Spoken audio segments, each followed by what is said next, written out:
Bienvenido a Ministerios Vea con el pastor Mauricio Sánchez Scott. Esperamos que este mensaje sea de bendición para tu vida.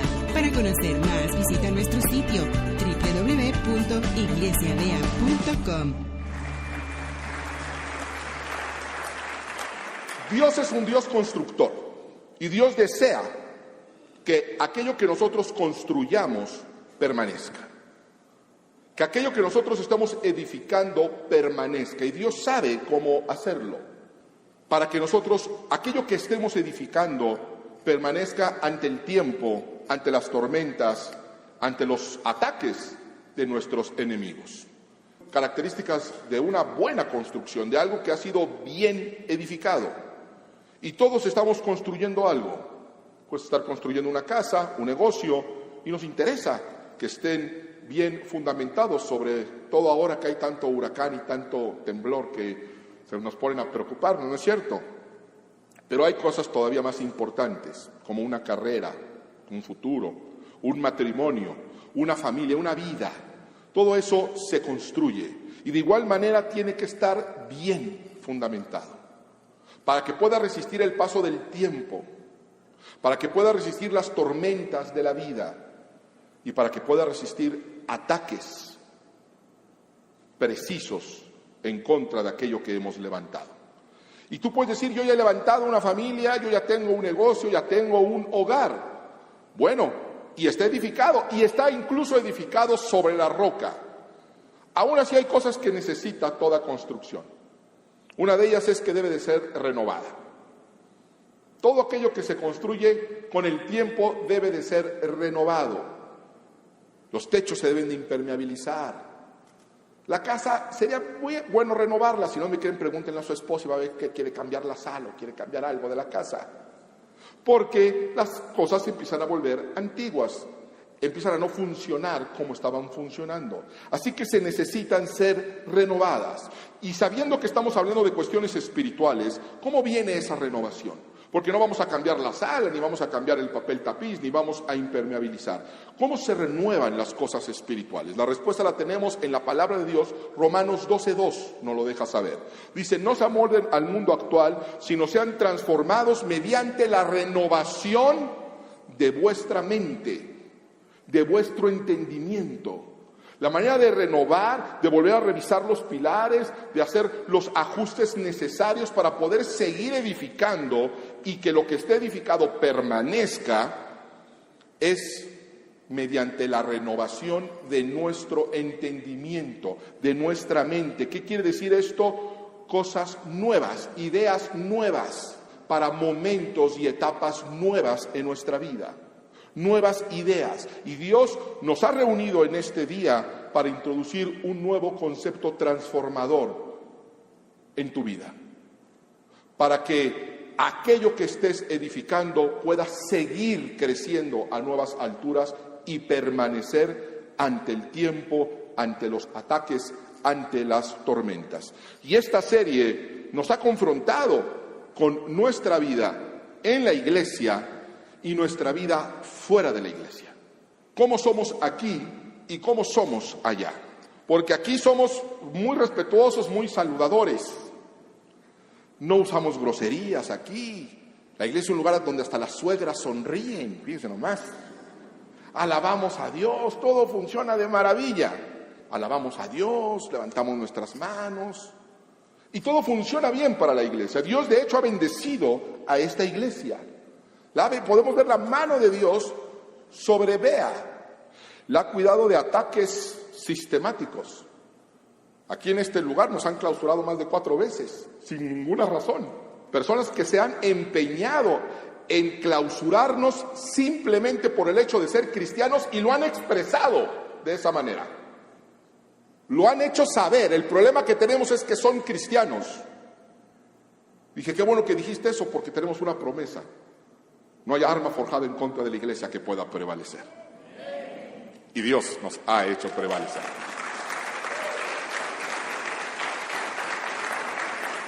Nos ha hecho crecer como congregación, nos ha prosperado, hay unidad, hay armonía y hay gozo. Está la bendición de Dios sobre nuestra congregación.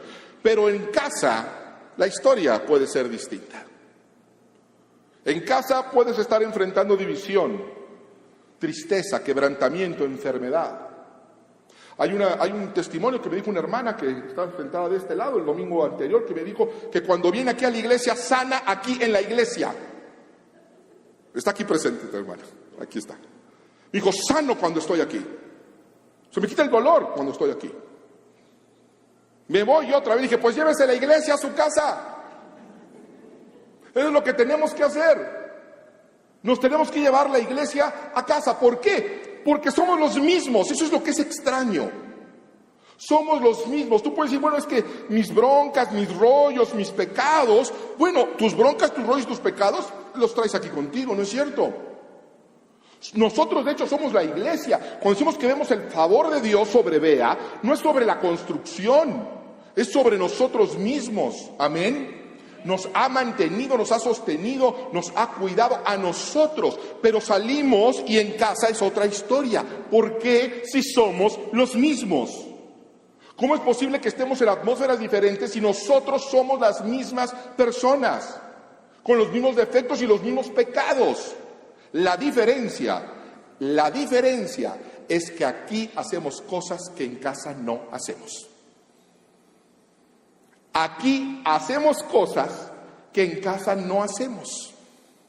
Y aquí no hacemos cosas que en casa sí hacemos. Esa es la diferencia.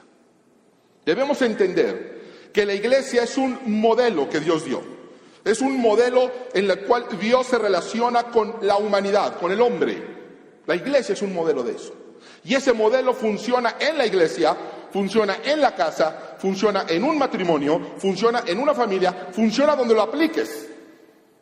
El problema es que lo aplicamos en ciertos lugares y en ciertos lugares no. El modelo de una iglesia, ese modelo de relación hombre con Dios, es el mismo modelo de una familia. Es el mismo de un matrimonio, de una relación personal con Cristo. Tu familia es una iglesia donde debe haber y existir lo que existe en este modelo. Alabanza, lectura de la palabra de Dios, respeto a las autoridades, normas de comportamiento. Tu matrimonio es una iglesia donde debería de haber alabanza, lectura de la palabra, oración, respeto a la autoridad, normas de comportamiento. Tú mismo eres una iglesia, eres un templo del Espíritu Santo, donde debe haber alabanza, Biblia, respeto a la autoridad y normas de comportamiento. Lo que sucede es que quizá aquí respetas al pastor, pero en casa no respetas a tu marido.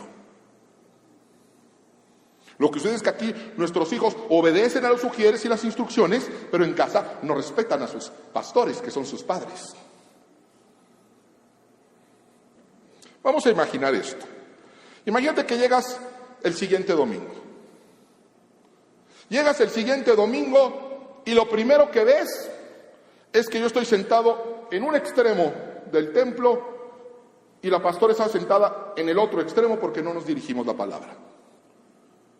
Y de repente empezamos a discutir y nos empezamos a decir palabrotas uno al otro, porque no las sabemos, Y tú ves eso y empiezas a escuchar a los pastores diciéndose groserías uno al otro, y dices, bueno, a final de cuentas son un matrimonio, son humanos también. Es normal, bueno, pues mira, y vas y te sientas. La Biblia dice que no juzgue para no ser juzgado, pues te sientas. Y te sientas y encuentras que ahora enfrente de ti hay una televisión. Algunos tienen un iPod donde se pueden poner sus audífonos. Pues le prendes el canal y empiezas a ver ahí lo que quieres. Los otros llegan y se ponen sus audífonos y empiezan a ver música de todo tipo. Algunos música cristiana, otros música secular, algunos programas edificantes, otros programas blasfemos. Las Biblias se quedan donde están, en una repisa, nunca sacamos Biblias. Empieza a escuchar unos hermanos allá al lado contando chistes colorados. El grupo de alabanza, unos fumando, otros platicando, tomando, cantan una alabanza y la mezclan con Despacito. Los diáconos ocupados en cualquier cosa y preocupados en todo menos en servir a los demás. Imagínense ese domingo, imagínense ese servicio. Y yo te pregunto, ¿tú crees honestamente que Dios bendeciría esta iglesia? Entonces, ¿por qué crees que va a bendecir tu casa? Si Dios no va a bendecir ese modelo aquí, ¿por qué piensas? ¿De dónde crees? ¿De dónde sacas la idea que va a bendecir ese modelo en casa? Porque eso fue lo que hice, traer el modelo que hay en muchas casas a la iglesia. Lo transporté de casa a iglesia. Tenemos que regresar al modelo donde lo primero es buscar a Dios, que es lo que hacemos aquí. Al modelo donde se alaba a Dios, donde se lee la Escritura, donde hay orden y donde hay respeto. Y entonces las cosas cambiarían. Salmo capítulo 1, verso 1. Bienaventurado el varón que no anduvo en consejo de malos, ni anduvo en camino de pecadores, ni en silla de escarnecedor se ha sentado, sino que en la ley de Jehová está su delicia y en su ley medita de día y de noche.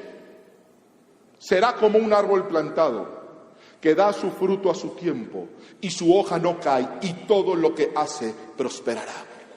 Todo lo que haces prosperará. Todo lo que construyas será prosperado.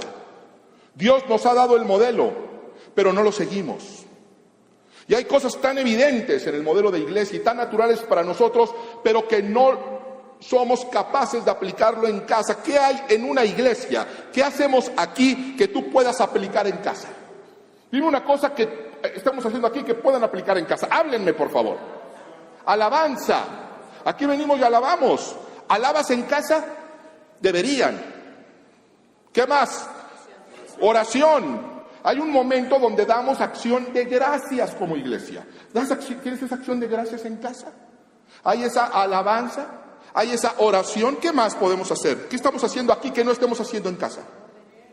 Orden, respeto, leer la Biblia. ¿Le lees la Biblia a tus hijos? ¿Qué más tenemos aquí que podamos llevarnos a casa? Obediencia a la autoridad. Obediencia a la autoridad. Es tan importante eso. ¿Qué más hay aquí que nos podamos llevar a casa?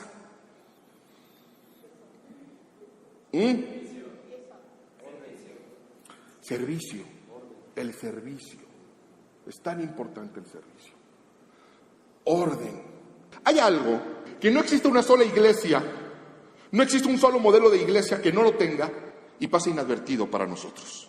Y les estoy hablando del altar. No hay iglesia sin altar. ¿Alguna vez han ido a una iglesia que no hay altar? Este es el altar. Desde aquí se predica, desde aquí se da la palabra de Dios, desde aquí se levanta la alabanza. No se asusten, no les estoy pidiendo que vayan y hagan un nicho y pongan a San Antonio de cabeza. No estoy hablando de eso. Estoy hablando de un altar espiritual, porque estamos hablando de un modelo espiritual, que aquí se hace visible para poderlo aplicar. Pero no hay una iglesia donde no exista un altar. De hecho, los altares existen desde antes que existiera el concepto de templo. Y es un invento de Dios. Acompáñame a Génesis capítulo 35. Con esto en mente, vamos a renovar nuestro entendimiento con un concepto nuevo que va a cambiar tu vida y tu manera de relacionarte con Dios. Génesis capítulo 35. Y los pongo un poco en contexto. Jacob está huyendo de su hermano Esaú, está en un momento de mucho peligro, su vida está en peligro, la vida de su familia está en peligro y él clama a Dios. Y va a tener un encuentro con Dios. Dios se le va a revelar en un lugar. Curioso, porque estamos hablando de Jacob, hijo de Isaac, hijo de Abraham. Yo me imaginaría que había tenido un encuentro con Dios a muy temprana edad. Pero ¿qué creen? Nunca había tenido un encuentro con Dios. Nunca había tenido un verdadero encuentro con Dios, a pesar de que su padre era Isaac y su abuelo Abraham, el padre de la fe, el amigo de Dios. Y él no había tenido un encuentro personal con Dios. Pero va a clamar y Dios se le va a revelar. Y en ese contexto sucede eso. Génesis 35:1. Dijo Dios a Jacob: levántate y sube a Bet-el y quédate ahí y haz ahí un altar al Dios que te apareció cuando huías de tu hermano Esaú. La idea de que un altar sea edificado para Dios fue de Dios mismo.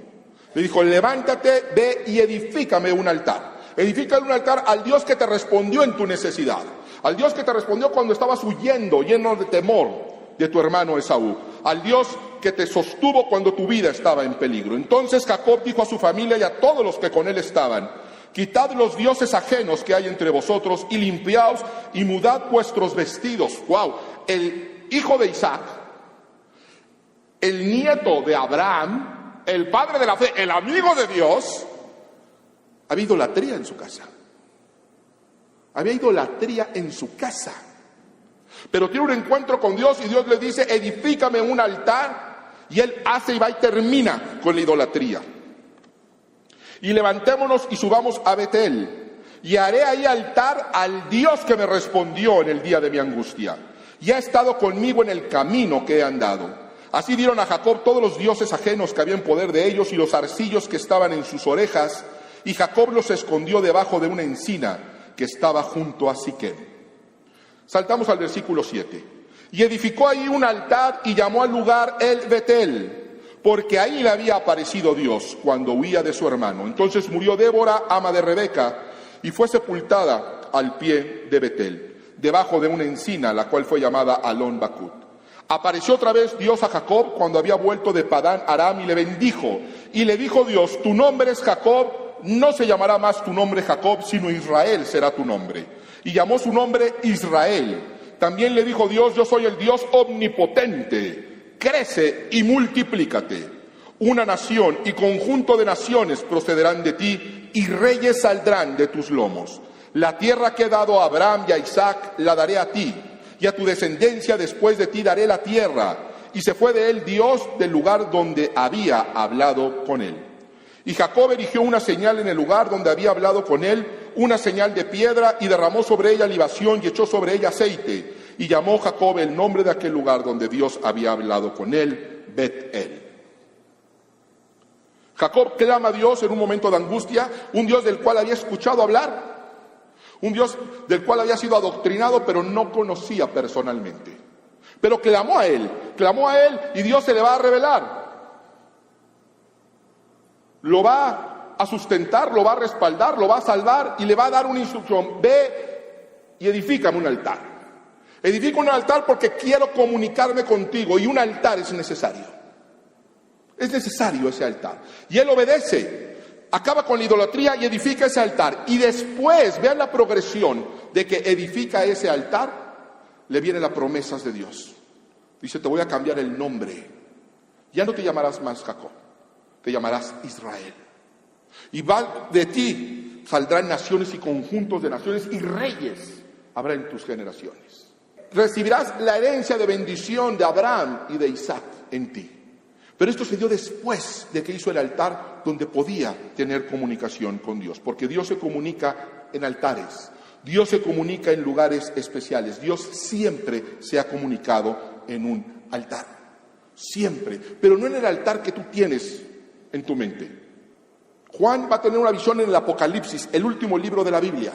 Y dice que ve la ciudad celestial y busca el templo. Dice: wow, se maravilla. Imagínense, vio la ciudad celestial y se maravilla. Viene una descripción bellísima, hermosísima de la ciudad celestial. Si quieres saber cómo va a ser, lee Apocalipsis. Y dice: si así está la ciudad, ¿cómo estará el templo? Y dice: ¿qué creen? Busqué y no encontré el templo. No hay templo en el cielo. ¿Por qué? Porque no es necesario. Porque la presencia de Dios está allí en todo momento. Sin embargo, dice el capítulo 6 que había altar.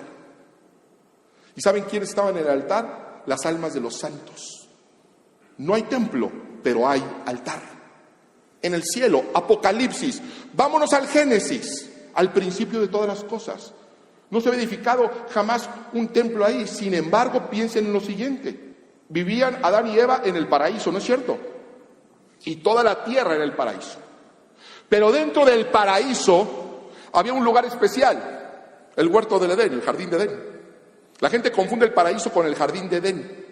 No, toda la tierra era el paraíso, toda la tierra era paradisíaca y perfecta, llena de belleza, pero había un lugar delimitado, un lugar especial, donde Dios se comunicaba con Adán, y era el jardín del Edén. El jardín del Edén era el altar en el paraíso. Era ese lugar importante, especial, donde Dios se le revelaba y se comunicaba y tenía comunión con Adán. Y era un espacio con frontera. Tan es así que los va a expulsar de ahí. Tan es así que cuando Adán y Eva pecan, se esconden y se bajan del altar. Y Dios dice: Adán, ¿dónde estás? No estás donde deberías de estar. No estás donde tú y yo hablamos. ¿Dónde estás? Se había escondido. Se había bajado del altar. Y seguía siendo el paraíso todo, Y luego Dios va a hacer algo increíble. Los va a expulsar del altar. Los va a expulsar del huerto del Edén, ese lugar especial donde Él se comunicaba con Adán. Y va a caer maldición sobre la tierra. Pero ¿qué creen? No cayó maldición sobre el huerto del Edén. Quedó ahí, dice que hay un camino, que hay una espada que indica el camino de regreso al huerto del Edén. Qué curioso. Cayó maldición sobre toda la tierra, pero Dios dejó un lugar especial. Dejó el altar. Miles de años después, cientos de años después, Dios le va a dar la instrucción a Moisés que construya el tabernáculo. Iban en el desierto. Es decir, tenemos que hacer un lugar especial. Quiero que me edifiques un tabernáculo. La palabra tabernáculo viene del hebreo Ohel Moed. ¿Saben qué significa? Tienda de reunión. Lugar de reunión. Tienda de reunión para reunirse, ¿quiénes? Dios con el hombre.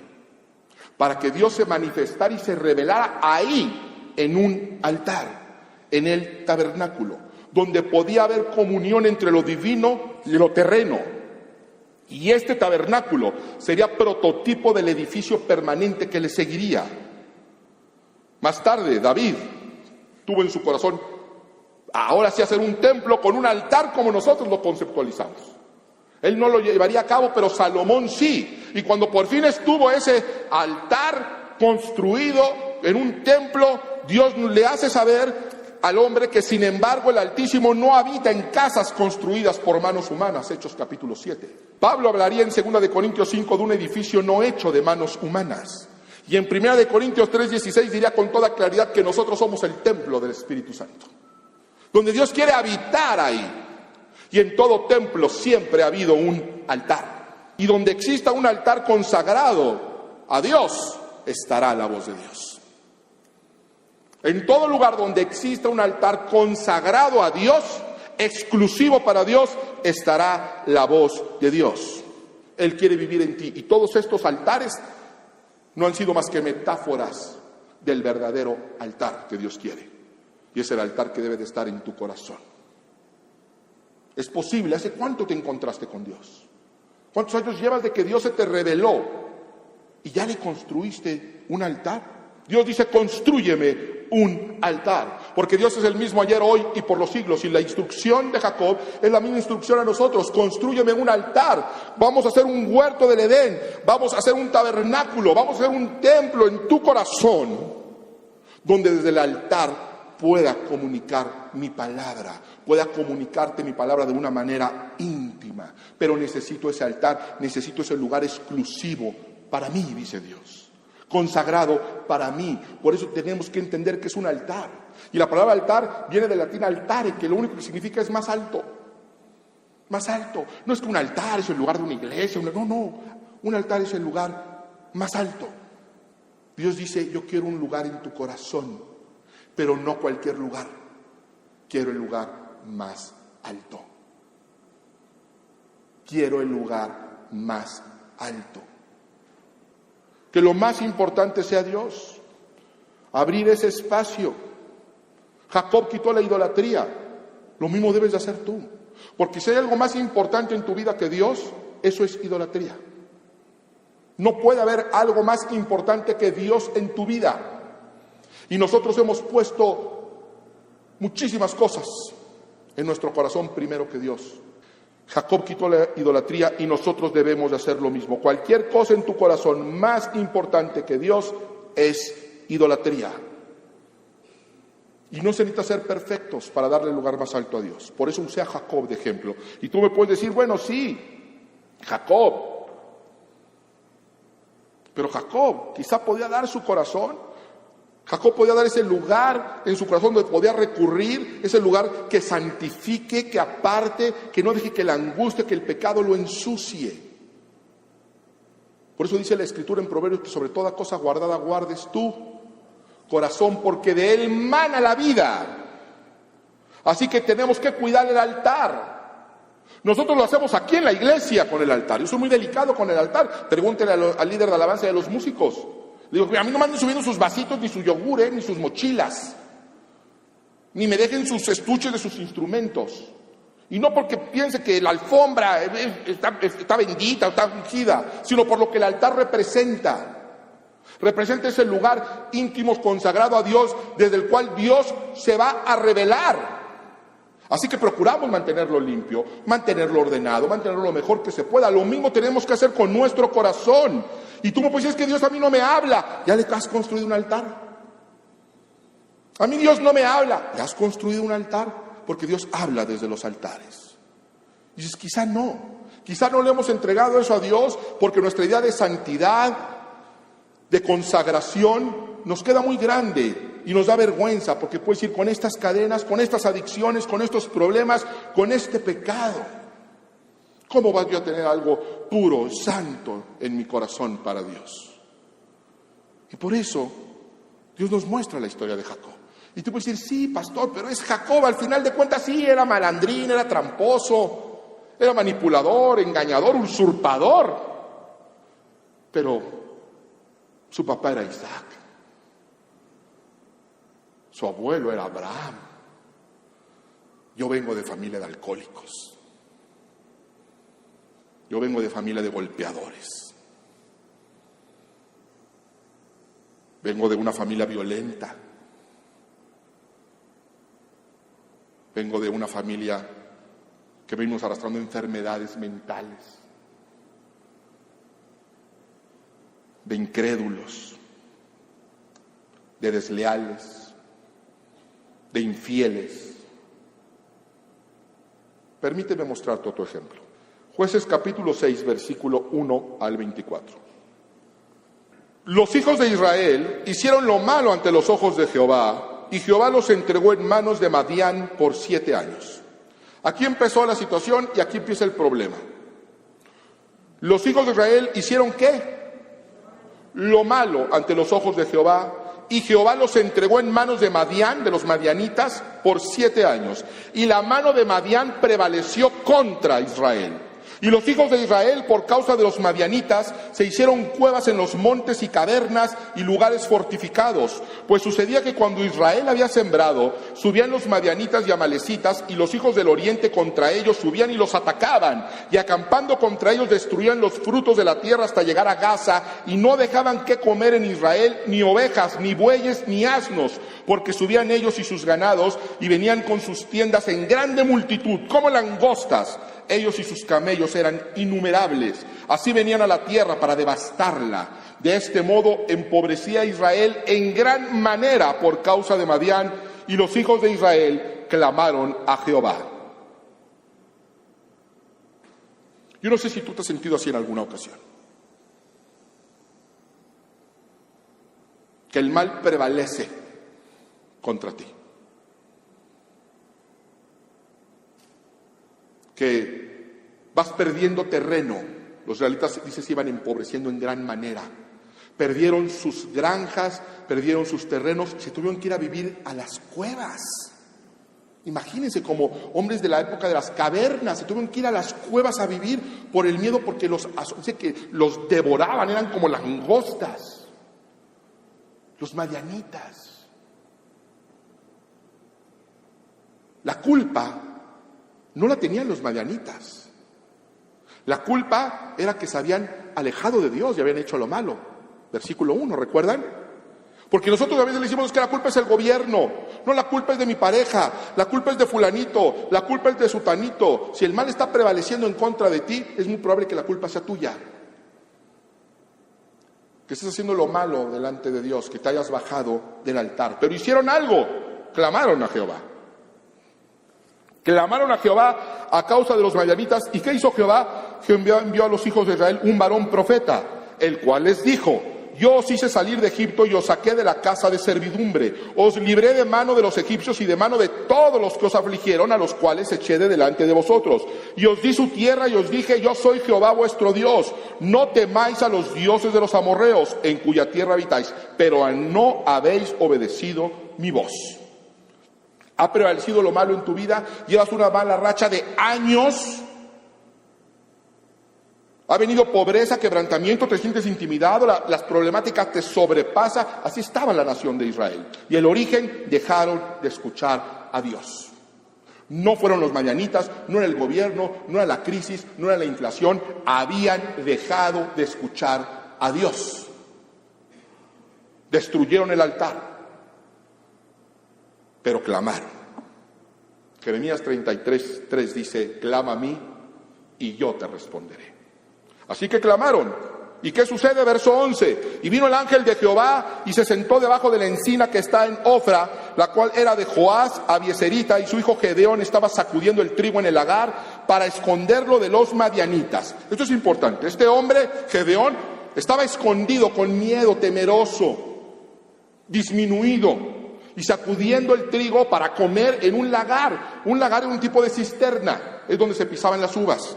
Y dice por qué estaba ahí metido, escondido de los madianitas que no lo fueran a ver. Entonces está con miedo este hombre que se ha empobrecido en gran manera, humillado, quebrantado, con hambre, y ahora escondiéndose de sus enemigos, sacudiendo el trigo para poderse llevar los granos a su casa. Y ahí se aparece el ángel de Jehová y le dice: Jehová está contigo, varón esforzado y valiente. Versículo 2. Imagínense, yo creo que él volteó a ver a quién le hablaba. Esforzado y valiente. Estaba escondido, estaba lleno de temor. Jehová está contigo, varón esforzado y valiente. Y Gedeón le respondió: Señor mío, si Jehová está con nosotros, ¿por qué nos ha sobrevenido todo esto? ¿Y dónde están todas sus maravillas que nuestros padres nos han contado, diciendo: ¿no nos sacó Jehová de Egipto? Y ahora Jehová nos ha desamparado y nos ha entregado en mano de los madianitas. A nosotros nos dicen, como a Gedeón: Dios está con nosotros, todo lo puedo en Cristo que me fortalece. Vamos de gloria en gloria y de victoria en victoria. Pero si Gedeón estuviera aquí diría: y si eso es verdad, ¿por qué estoy tan amolado? Si Dios está conmigo, mira dónde estoy, viviendo en una cueva. He perdido todo. Nuestros enemigos se burlan de nosotros. Dios está conmigo. La verdad es que Dios nos ha abandonado. ¿Por qué estamos así? Y yo le podría haber dicho a Gedeón: léete Jueces 6:1. Pero fíjense, Dios no pone el dedo en la llaga. Él no se va a la causa, sino se va a la promesa. Le está diciendo: ¿por qué si estás con nosotros estamos así? Fíjense lo que Dios le va a decir. Versículo 14. Y mirándole Jehová le dijo: ve, con esta tu fuerza y salvarás a Israel de la mano de los madianitas. ¿No te envío yo? Fíjense, ni siquiera le respondió a la inquietud. Le podría haber dicho: porque desobedecieron, porque se han apartado. No. Dijo: tengo una promesa para tu vida. Con tu fuerza te he elegido para derrotar a los madianitas. Yo te estoy enviando. Entonces le respondió: ay, Señor mío, ¿con qué salvaré yo a Israel? He aquí que mi familia es pobre en Manasés y yo el menor en la casa de mis padres. Somos la tribu más pequeña y yo soy el pobre entre los pobres. Jehová le dijo: ciertamente yo estaré contigo y derrotarás a los madianitas como a un solo hombre. Vas a destruir un ejército como si fuera una persona. Y él respondió, y esto es espectacular: yo te ruego que si he hallado gracia delante de ti, me des señal de que tú has hablado conmigo. ¿Te suena familiar esto? ¿Le suena familiar? Gedeón lo hizo. Dice: dame una señal. Pero lo que va a hacer Gedeón aquí es quizá lo que nosotros no hacemos. Fíjense, dame una señal, pero no se quedó ahí como nosotros: dame una señal. No, va a hacer algo. Te ruego que no te vayas de aquí hasta que vuelva a ti y saque mi ofrenda y la ponga delante de ti. Y él respondió: yo esperaré hasta que vuelvas. Dice: dame una señal, pero antes de que me des la señal, déjame hacer algo. Te quiero dar una ofrenda. Déjame ir a mi humilde cueva, ¿sí? Y te voy a traer algo. Ni siquiera vayas a mi cueva porque pues no está muy bonita. Pero yo te voy a traer algo. Déjame ofrendarte algo para que me des señal. Y va a su humilde cueva y regresa, y fíjense lo que hizo. Y entrando Gedeón preparó un cabrito y panes sin levadura de un efa de harina, y puso la carne en un canastillo y el caldo en una olla, y sacándoselo se lo presentó debajo de aquella encina. Recuerden que dice la Escritura que estaban empobrecidos en gran manera. En gran manera. Y vean la ofrenda que llevó Gedeón. Dice que un efa, eso equivale a 30 litros. Un pozolote de este tamaño. Se lo llevó. Estando empobrecido en gran manera.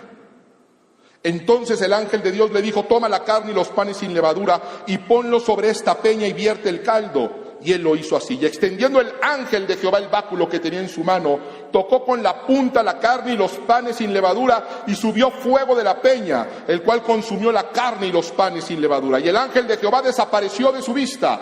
Viendo entonces Gedeón que era el ángel de Jehová, dijo: ¡ay, Señor Jehová, que he visto al ángel de Jehová cara a cara! Pero Jehová le dijo: paz a ti, no tengas temor, no morirás. Verso 24. Y edificó ahí Gedeón altar a Jehová, y lo llamó Yahvé Shalom, el cual permanece hasta hoy en Ofra de los abiezeritas. Gedeón ofrece, en medio de su necesidad y de su confusión, ofrece una ofrenda. Dice: dame una señal. Y después de que ofrendó, Dios le hace una señal.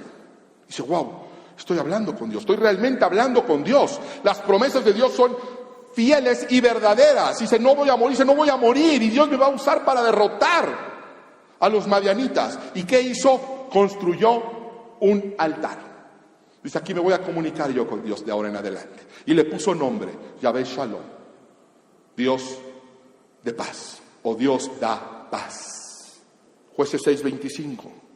Aconteció que la misma noche, esa misma noche de esos mismos hechos, le dijo Jehová: toma un toro del hato de tu padre, el segundo toro de 7 años, y derriba el altar de Baal que tu padre tiene, y corta también la imagen de Acera que está junto a él, y edifica altar a Jehová tu Dios en la cumbre de este peñasco, en lugar conveniente. Y tomando el segundo toro, sacrifícalo en holocausto con la madera de la imagen de Acera que habrás cortado. Entonces Gedeón tomó 10 hombres de sus siervos e hizo como Jehová le dijo, mas temiendo hacerlo de día por la familia de su padre y por los hombres de la ciudad, lo hizo de noche. Yo cuando leí esto dije: ¿what?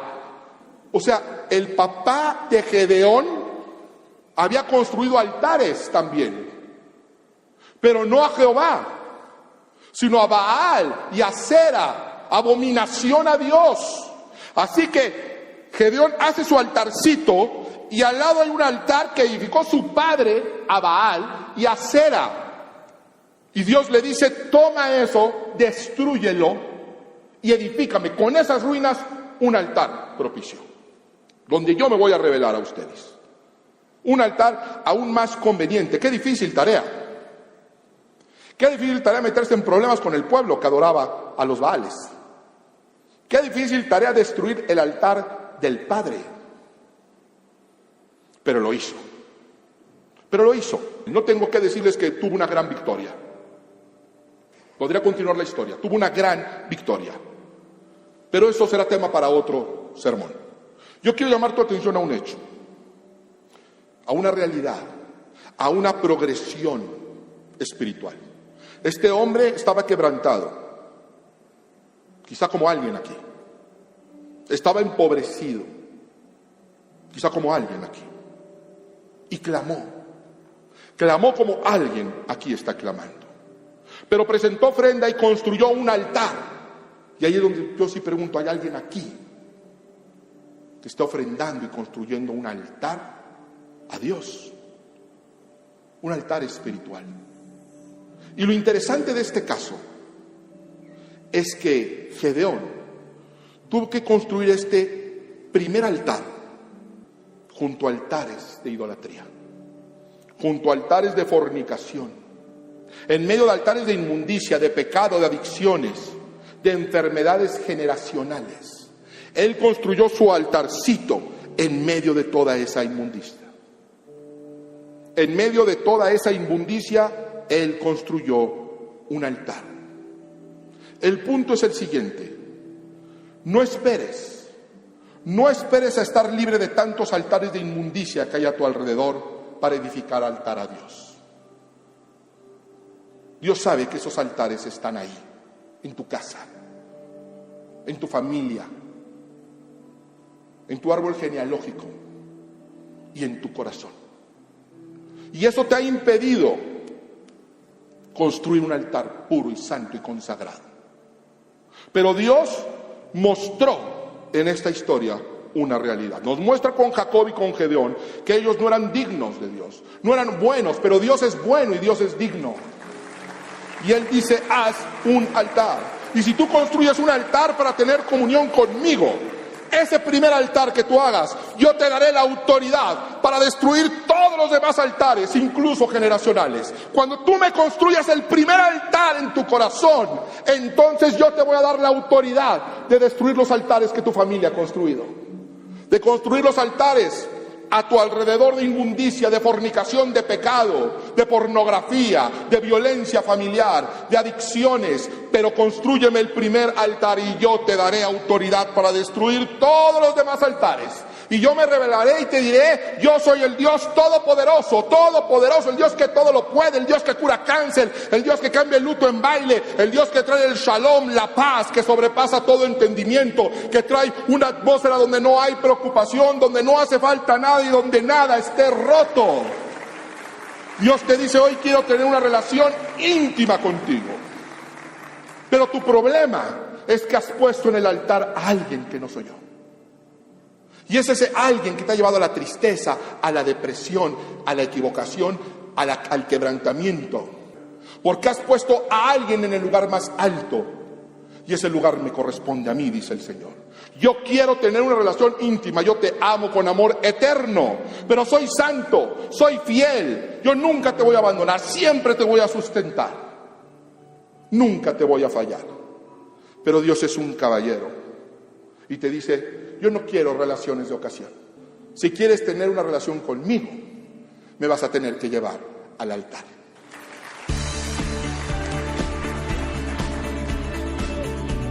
Ministerios Bea con el pastor Mauricio Sánchez Scott.